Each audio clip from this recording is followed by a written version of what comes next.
दोस्तों कहानी शुरू होती है और हम एक आदमी को देखते हैं जो कि कहीं जाने की जल्दी में था।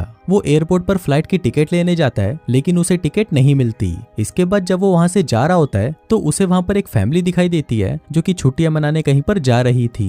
वो आदमी उस फैमिली के पास आता है और उन्हें बहुत सारे पैसे देकर उनका टिकट खरीद लेता है। जिसके बाद वो जैसे ही प्लेन पर चढ़ने के लिए जाता है तभी उसे पीछे से कोई शक्ति अपनी तरफ खींच लेती है और वो आदमी प्लेन से सीधा एक वैन में पहुंच जाता है। उस वैन में कुछ लोग बैठे थे और वो उसकी नकली दाढ़ी मूछें निकालकर उसकी घड़ी अपने पास रख लेते हैं। तभी सीन यहाँ से शिफ्ट होता है और हम एक लड़के को देखते हैं जिसका नाम होता है मंगेश लुल्ला। वो एक एंटीक शॉप में जाता है जहाँ पर वो एक टाइपराइटर की फोटो क्लिक करके उसे इंटरनेट पर बेचने के लिए डाल देता है। जिसके बाद वो वहाँ से सीधा अपने कॉलेज निकल जाता है। उधर कॉलेज में हम प्रोफेसर झंझनाहट को देखते हैं जो कि बच्चों को साइंस पढ़ा रहा था। फिर क्लास खत्म होने के बाद मंगेश लुल्ला उनके पास जाता है जो कि उसका बाप था। मंगेश लुल्ला उसे कहता है कि पापा अब हमें एक कार ले लेनी चाहिए। जिस पर उसका बाप कहता है कि भोसड़ी के तेरी औकात है कार चलाने की, चुपचाप इस साइकिल पर अपनी गांड टिका और सीधा अपने घर निकल। इसके बाद मंगेश अपने काले बहुत ही ज्यादा काले दोस्त से मिलने जाता है जिसका नाम होता है काली बांसुरी। अब वो दोनों बकचोदियां कर रहे थे कि तभी उसकी नजर एक मस्त सी लड़की पर पड़ती है जिसको देखकर मंगेश लुल्ला काली बांसुरी से कहता है कि भाई इसकी तो चूचियां बहुत ही सॉलिड है। इस पर काली बांसुरी कहता है कि भाई ये पिंकी पिट वाले है जिसकी तितली का कॉलेज के हर लड़के ने चमगादड़ बनाया है।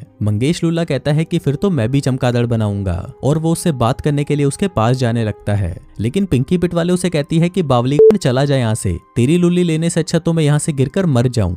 अब मंगेश लुल्ला निराश होकर वापस अपने घर आ जाता है लेकिन घर आकर वो एक कार के शोरूम में कॉल करता है और अपने लिए एक कार बुक कर लेता है। फिर कुछ देर बाद वहां पर उसका बाप भी आ जाता है जहां पर मंगेश लुल्ला उसे कहता है कि पापा मैंने कार बुक कर दी है, अब बस जल्दी से शोरूम जाकर हम उसे ले आते हैं। लेकिन इस पर उसका बाप कहता है कि बावलीकांड तेरे को सुबह समझाया था ना, अपनी औकात देखकर बात किया कर, अब निकल सड़ी के यहाँ से। अभी सुनकर मंगेश लुल्ला निराश हो जाता है और वहां से अपने रूम में चला जाता है। इसके बाद हम प्रोफेसर झंझनाट को देखते हैं जो कि अपने गोडाउन में एक घड़ी जैसे डिवाइस के ऊपर काम कर रहा था। इसी दौरान वहां पर उसकी वाइफ आती है और उसे कहती है कि मंगेश लुल्ला तुम्हारे ही सफेद खून से पैदा हुआ है, हमारे पड़ोसी से नहीं, इसलिए अगर तुम उसकी बात नहीं सुनोगे तो कौन सुनेगा। इस पर प्रोफेसर कहता है कि तुम्हारा बेटा एक नंबर का चूतिया है, चलो ठीक है फिर भी मैं जाकर उससे बात करता हूँ। जिसके बाद वो उस घड़ी को वहीं पर पैक करके रख देता है और मंगेश लुल्ले से बात करने उसके कमरे में आता है। लेकिन मंगेश लुल्ला वहां पर बैठा अपने बाप को गालियां दे रहा होता है। अब ये सब सुनकर उसके बाप को गुस्सा आ जाता है और वो वहां से चला जाता है। फिर कुछ देर बाद उस बेसमेंट में प्रोफेसर की बेटी सफाई करने आती है जिस दौरान उससे गलती से वो घड़ी नीचे गिर जाती है जो कि प्रोफेसर झंझनाहट ने वहां पर रखी हुई थी।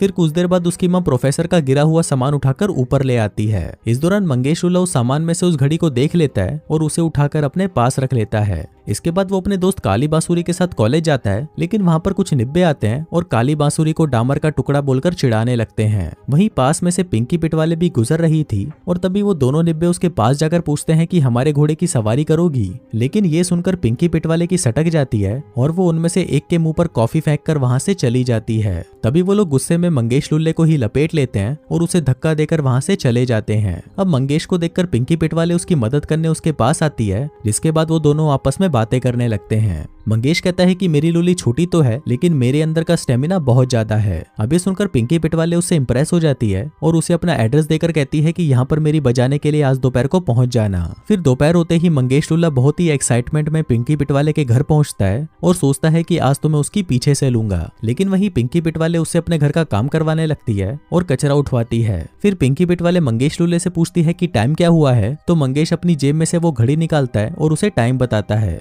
जिसके बाद वो उस घड़ी को पहन लेता है। अब जैसे ही मंगेश उस घड़ी का एक बटन दबाता है तभी उसे एक झटका महसूस होता है। मंगेश लुल्ला सोचता है कि ये क्या हुआ। जिसके बाद हम देखते हैं कि मंगेश लुल्ले के पीछे जो लड़की झूला झूल रही थी वो वहीं पर ही रुक गई है। लेकिन मंगेश लुल्ले को उसका कोई अंदाजा नहीं था और वो वापस अपना कचरा उठाने के काम पर लग जाता है। इसी दौरान उसे वहां पर एक बड़ा सा चूहा दिखाई देता है जो कि वहां पर स्टॉप हो चुका था। मंगेश लुल्ला उसे डराकर भगाने की कोशिश करता है लेकिन वो चूहा नहीं हिलता।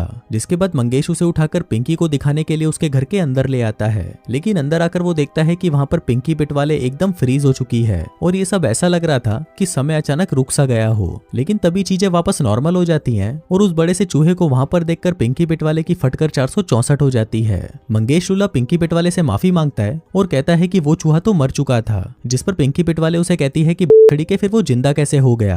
अब मंगेश लुल्ला अपनी घड़ी देखने लगता है, लेकिन तभी पिंकी पिट वाले गुस्सा होकर उस पर पानी डालने लगती है, लेकिन तभी वो पानी उसकी घड़ी पर गिरता है और टाइम फिर से स्टॉप हो जाता है। अब उस रुके हुए पानी को देखकर मंगेश लुल्ला हैरान रह जाता है और तब जाकर उसे समझ आता है कि ये सब इस घड़ी की वजह से हो रहा है। तभी वो उस घड़ी के बटन को फिर से दबाता है और टाइम फिर से नॉर्मल हो जाता है। वहीं पिंकी पिट वाले उस चूहे वाली बात से अभी भी गुस्सा थी, इसलिए वो मंगेश लुल्ले को घर से बाहर निकाल देती है। मंगेश लुल्ला पिंकी पिट वाले को मनाने की कोशिश करता है, जिसके लिए वो उस घड़ी के बटन को फिर से दबा देता है, जिससे टाइम फिर से स्टॉप हो जाता है। लेकिन क्योंकि इस बार पिंकी पिट वाले ने मंगेश लुल्ले के ऊपर अपना हाथ रखा हुआ था, इसलिए वो स्टॉप नहीं होती, जिसके बाद वो अपने सामने सब कुछ रुका हुआ देखकर हैरान रह जाती है। पिंकी पिट वाले पूछती है कि ये सब तुमने किया, जिस पर मंगेश लुल्ला कहता है कि ये सब इस घड़ी की वजह से हुआ है। मेरे डैड एक प्रोजेक्ट पर काम कर रहे थे और शायद ये प्रोजेक्ट इस घड़ी का ही था। तभी वो वहाँ पर एक मधुमक्खी को देखते हैं, जिसके पंख तो बहुत तेज चल रहे थे, लेकिन वो मधुमक्खी उसी जगह पर ही स्टॉप हो चुकी थी। जिसके बाद जब मंगेश अपनी घड़ी देखता है तो उसमें टाइम बहुत तेज चल रहा था। मंगेश लुल्ला कहता है कि मेरे डैड किसी डॉक्टर फुस्की के लिए काम कर रहे थे, जो कि मॉलिक्यूल्स की स्पीड के ऊपर था, जिसका मतलब था कि इनको जो भी रुका हुआ दिखाई दे रहा है वो असल में रुका हुआ नहीं था, बल्कि इन लोगों की स्पीड बहुत ज्यादा तेज हो चुकी थी।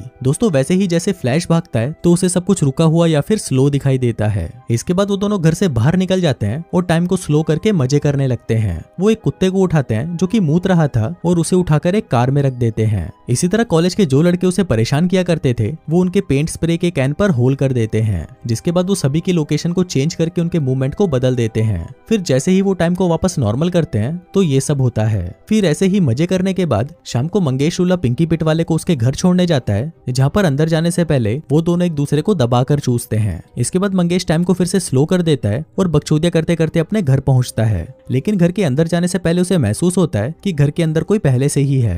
वो घर के अंदर जाता है और वहां से सीधा बेसमेंट में जाता है। इसी दौरान उसे महसूस होता है कि उसके पीछे कोई तो है, और फिर जैसे ही वो पीछे देखता है तो उसके सामने एक लड़की आकर उस पर बंदूक चलाने लगती है, लेकिन मंगेश उससे बच जाता है और तभी उसके पीछे खड़ा एक आदमी फ्रीज हो जाता है। अब ये देखकर मंगेश वहां से भागने लगता है, लेकिन वो लोग उसे पकड़ने के लिए उसका पीछा करने लगते हैं। मंगेश भागकर एक वैन के पीछे छुप जाता है और तभी उसे कोई वैन के अंदर खींच लेता है, और ये और कोई नहीं बल्कि डॉक्टर फुस्की होता है। इसके बाद मंगेश वैन चालू करता है और वहां से निकल जाता है, लेकिन वो लोग अभी भी उसका पीछा करने लगते हैं। वहीं वैन में डॉक्टर फुस्की अपनी हथकड़ी खोल लेता है और मंगेश लुल्ले से उसकी घड़ी छीनने की कोशिश करता है, जिस वजह से घड़ी का बटन दब जाता है और चीजें वापस नॉर्मल हो जाती हैं। डॉक्टर फुस्की मंगेश से वो घड़ी लेने ही वाला था कि तभी वो वैन से टकरा जाता है और उससे बाहर गिर जाता है, जिसके बाद वो वैन भी बैलेंस में ना होने की वजह से नदी में गिर जाती है। तभी ऊपर से डॉक्टर फुस्की उसे चिल्लाते हुए कहता है कि कुछ भी हो जाए लेकिन उस घड़ी को भीगने मत देना, लेकिन तभी वो घड़ी भी भीग जाती है। फिर कुछ देर बाद जब मंगेश लुल्ले की आंख खुलती है तो वो एक हॉस्पिटल में होता है। तभी वहाँ पर एक पुलिस वाला आता है, क्योंकि उसके ऊपर वैन को चोरी करने का इल्जाम लगा था। अब इससे बचने के लिए मंगेश लुल्ला उस घड़ी का इस्तेमाल करने लगता है, लेकिन घड़ी पानी में जाने की वजह से काम करना बंद कर देती है।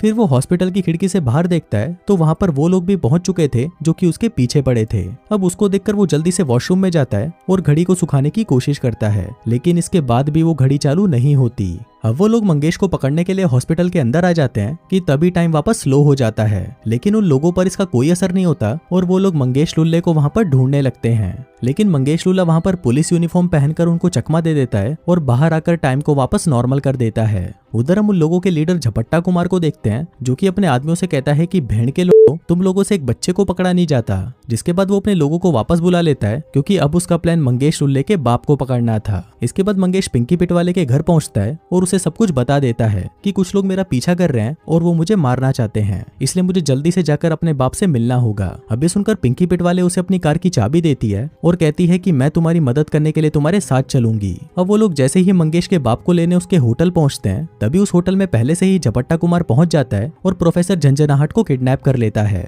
इसके बाद जब वो लोग रूम में पहुंचते हैं तो उन्हें वहां पर प्रोफेसर झंझनाहट नहीं मिलता। इसके बाद जब वो दोनों वहां से जाने लगते हैं तभी वहां पर एक कचरे का ट्रक आता है और उन्हें उठाकर कचरे में डाल देता है। हम देखते हैं कि ये काम डॉक्टर फुस्की का होता है, जिसके बाद वो मंगेश से कहता है कि भूस के मेरी घड़ी कहाँ पर है। तभी पिंकी पिट वाले उसके मुंह पर एक जोर की लात मारती है, जिससे गुस्सा होकर डॉक्टर फुस्की उन दोनों को ट्रक से बाहर फेंक देता है और उनसे अपनी घड़ी मांगने लगता है। अब मंगेश लुल्ला अपनी घड़ी निकालकर उसे देने ही वाला था कि तभी पिंकी पिट वाले उसे फिर से लात मारकर बेहोश कर देती है। इसके बाद वो दोनों उसे बंदी बना लेते हैं और कहते हैं कि तुम साबित करो कि तुम ही असली डॉक्टर फुस्की हो। तभी डॉक्टर फुस्की मंगेश लुल्ले के पूरे खानदान का नाम बता देता है, जिससे साबित हो जाता है कि वो ही असली है। फिर मंगेश लुल्ला उसे पूछता है कि झपट्टा कुमार हम लोगों से क्या चाहता है। डॉक्टर फुस्की कहता है कि उसे वो घड़ी चाहिए ताकि वो अपना प्रोजेक्ट पूरा कर सके। तभी मंगेश लुल्ला उसे वो घड़ी देता है और कहता है कि आपको ये फिर से ठीक करना होगा क्योंकि पानी में गिरकर ये खराब हो चुकी है। इसके बाद वो तीनों उस घड़ी को ठीक करने के लिए मार्केट से कुछ सामान लेने जाते हैं। उधर पिंकी पिट वाले दुकान पर काम करने वाले लौंडो को बिजी करके रखती है और वहीं डॉक्टर फुस्की और मंगेश लुल्ला दुकान से सामान को चोरी कर लेते हैं,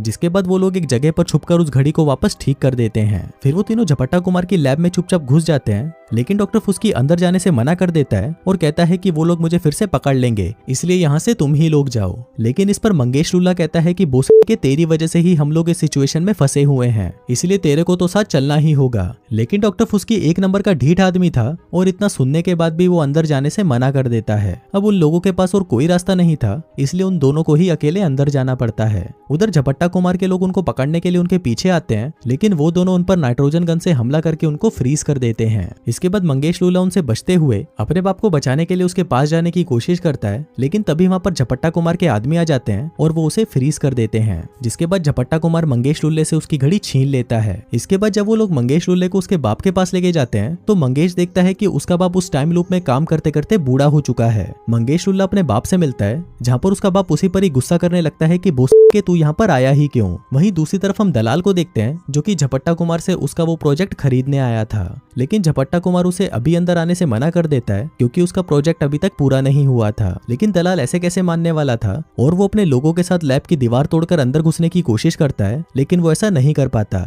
उधर अंदर मंगेश लुल्ला और उसके साथियों को कैसे भी करके बाहर निकलना था। तभी मंगेश लुल्ला अपनी जेब में से घड़ी निकालता है और कहता है कि उस चूते को तो मैंने नकली घड़ी दी थी और ये घड़ी असली है। जिसके बाद जब वो उस घड़ी को चालू करता है तो उसका शरीर इतना तेज हो जाता है कि वो किसी भी चीज के आर पार जा सकता था। फिर वो उस चैम्बर से बाहर निकलता है, लेकिन तभी झपट्टा कुमार के लोग उस पर हमला करने की कोशिश करते हैं, पर मंगेश लुल्ला फ्लैश की स्पीड में वहां से भाग जाता है। उधर झपट्टा कुमार जैसे ही चैम्बर को ओपन करता है तभी वो देखता है कि वहां पर डॉक्टर झंझनाहट और पिंकी पिट वाले नहीं होते और तभी वहां पर एक जोर का ब्लास्ट होता है जिससे झपट्टा कुमार का पूरा प्रोजेक्ट बर्बाद हो जाता है। इसके बाद मंगेश लुल्ला अपने बाप और पिंकी पिट वाले को देखने आता है जो कि एक अंडरग्राउंड टेबल के नीचे छुपे हुए थे। अब वो लोग वहां से भागने लगते हैं कि तभी झपट्टा कुमार उठकर उन पर हमला करने की कोशिश करता है, लेकिन तभी वहां पर डॉक्टर फुस्की पहुंच जाता है और झपट्टा कुमार पर हमला करके उसे फ्रीज कर देता है। इसी दौरान वहां पर दलाल भी पहुंच जाता है जो कि असल में एक सरकारी आदमी था और वो झपट्टा कुमार और उसके लोगों को पकड़कर अपने साथ ले जाता है। अब सब कुछ ठीक हो चुका था, जिसके बाद मंगेश लुल्ला और उसका बाप अपने घर पर आते हैं और अपनी फैमिली से मिलते हैं। उधर हम देखते हैं कि मंगेश लुल्ले ने एक नई कार खरीद ली थी जो कि वो हमेशा से लेना चाहता था। इसके बाद पूरा परिवार उस कार में बैठकर जाने लगता है कि तभी कुछ पुलिस वाले उसका पीछा करना शुरू कर देते हैं, पर तभी अचानक टाइम फिर से स्लो हो जाता है, जिसका मतलब था कि वो घड़ी अभी भी मंगेश लुल्ले के पास में ही थी। और दोस्तों इसी के साथ ही ये कहानी यहीं खत्म हो जाती है।